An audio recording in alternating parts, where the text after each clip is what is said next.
జగన్మోహన్ రెడ్డి గారు ఏం చూశారు? ఏం అర్థమైంది? 5 సంవత్సరాలు ఆయన ప్రభుత్వంలో, లేకపోతే ఆయన్ని ఏ రకంగా అర్థం చేసుకున్నారు?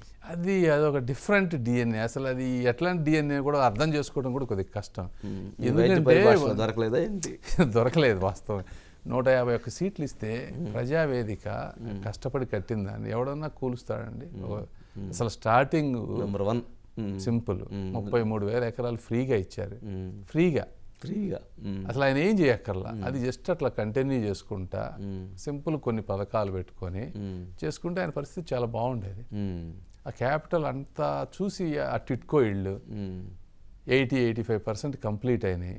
వాళ్ళు ₹1,00,000 లోన్లు తెచ్చి పేదలు కట్టారు. వాటన్నిటిని వదిలేయటం ఈ విధంగా మరి మందు ఇష్టం వచ్చినట్టు ఇట్లా అంటే అది అసలు ఏ విధంగా అర్థం చేసి ఏంది అసలు మామూలుగా ఎవరైనా 151 సీట్స్ ఇస్తే బాబు గారు కానీ నాలాంటి వాళ్ళు కానీ అయితే వాళ్ళ జీవితాంతం వాళ్ళ ఆఖరి రక్త బొట్టు వరకు వాళ్ళకి ఏదో ఒకటి చేయాలనేటువంటి పాజిటివ్ ఆస్పెక్ట్లో వెళ్తాం. ఎంతో మంది ఆయన కోసం 10 ఏళ్ళు కష్టపడ్డారు. క్యాస్టుల్ వైజ్గా డివైడ్ చేసేసి ఈ వర్గం వాళ్ళు నాకు ఓట్లేరు కాబట్టి వీళ్ళందరినీ అటాక్ చేయటం, అసలు అది ఆ మైండ్ సెట్ ఏంటో కూడా నాకు అర్థం కాదు. పోనీ ఆయన నమ్ముకున్న వాళ్ళు మీరు చూస్తే చాలా మంది బయటకు వచ్చి తిట్టారు కదా.